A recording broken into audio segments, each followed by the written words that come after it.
So நம்மளுடைய டாக்குமெண்ட்டில் எப்படி type அடிக்கிறதுன்னு பார்த்தோம். ஸோ நம்ம டாக்குமெண்ட்டில் டைப் அடிக்கிறோம் அப்படின்னாவே கண்டிப்பாக நம்ம மிஸ்டேக் பண்ணாமல் டைப் அடிக்கிறதுக்கு உண்டான வாய்ப்புகள் ரொம்ப கம்மி. இல்லை ஒரு மாதிரி நம்ம டைப் அடிச்சிட்டோம், இல்லைங்க அது வேறு மாதிரி டைப் அடித்தா கொஞ்சம் பரவாயில்ல, இல்லை ஒரு டெக்ஸ்ட்டை சர்ச் பண்ணி மாற்றணும் அப்படின்னு நம்ம நினைக்கிறது கண்டிப்பாக நடக்கும்.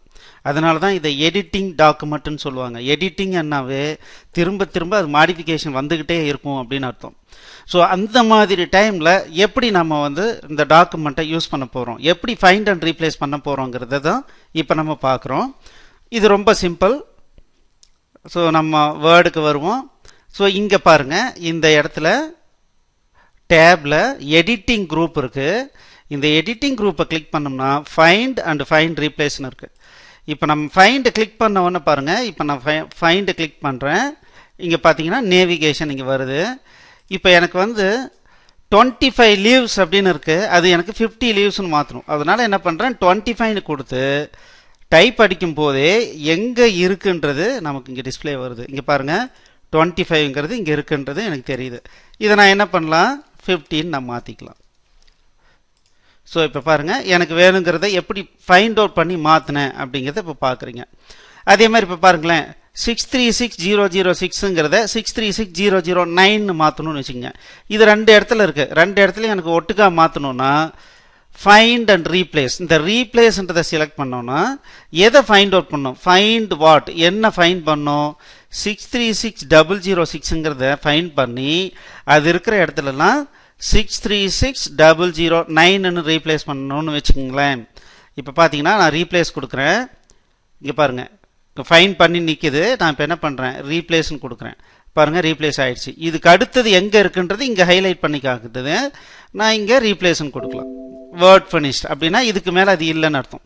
இப்போ மறுபடியும் என்ன பண்ணுறேன், நம்ம ஒரு டெஸ்ட்டுக்காக 636009 மறுபடியும் மாற்றுறேன். பட் இந்த டைம் என்ன யூஸ் பண்ணுறேன்னா ரீப்ளேஸ் ஆல் கொடுக்குறேன். ரீப்ளேஸ் ஆல் கொடுக்குறேன் பாருங்கள், ஒரே டைமில் நம்மகிட்ட எந்த கொஷினும் கேட்காம 2 ரீப்ளேஸ்மெண்ட் பண்ணிடுச்சின்னு சொல்லுது. இப்போ பாருங்கள், ஸோ 636006 வந்துடுச்சு.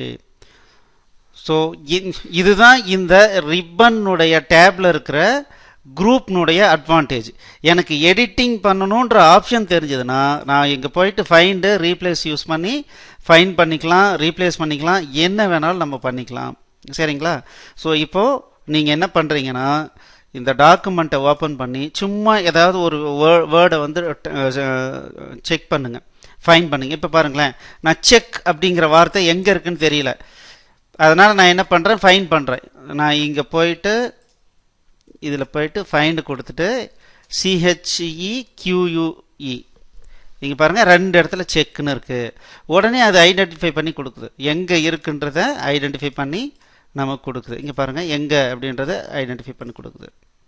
பாருங்கள், இப்போ இதை கிளிக் பண்ணோன்னா இங்கே வந்துடும், இதை கிளிக் பண்ணால் இங்கே வந்துடும். ஸோ நமக்கு ஈஸியாக நம்ம இந்த இடத்துல ஒரு பர்டிகுலர் வார்த்தை இருக்குன்றது தெரியும். இப்போ பார்த்தீங்கன்னா இது சிங்கிள் பேஜ் டாக்குமெண்ட். ஆனால் நம்ம ஒரு 10 பேஜ் 20 பேஜ் டைப் அடிச்சிட்டோன்னு வச்சிங்களேன், குறிப்பிட்ட ஒரு இடத்துல போய் இந்த சென்டென்ஸை மாற்றுங்கன்னா நம்ம ஐடென்டிஃபை பண்ணுறது கஷ்டம். பேஜ் அப் பேஜ் டவுன் கொடுத்து ஃபைண்ட் அவுட் பண்ணுறது கஷ்டம். ஸோ அந்த மாதிரி டைமில் இந்த ஃபைண்ட் யூஸ் பண்ணி நம்ம ஈஸியாக ஐடென்டிஃபை பண்ணிக்கலாம். ஸோ அதனால் நீங்கள் என்ன பண்ணுங்கன்னா இதை எப்படி ஃபைண்ட் பண்ணுறது, எப்படி ரீப்ளேஸ் பண்ணுறதுன்றதை ஒரு முறை ப்ராக்டிஸ் பண்ணி பார்த்துக்குங்க. தேங்க்யூ.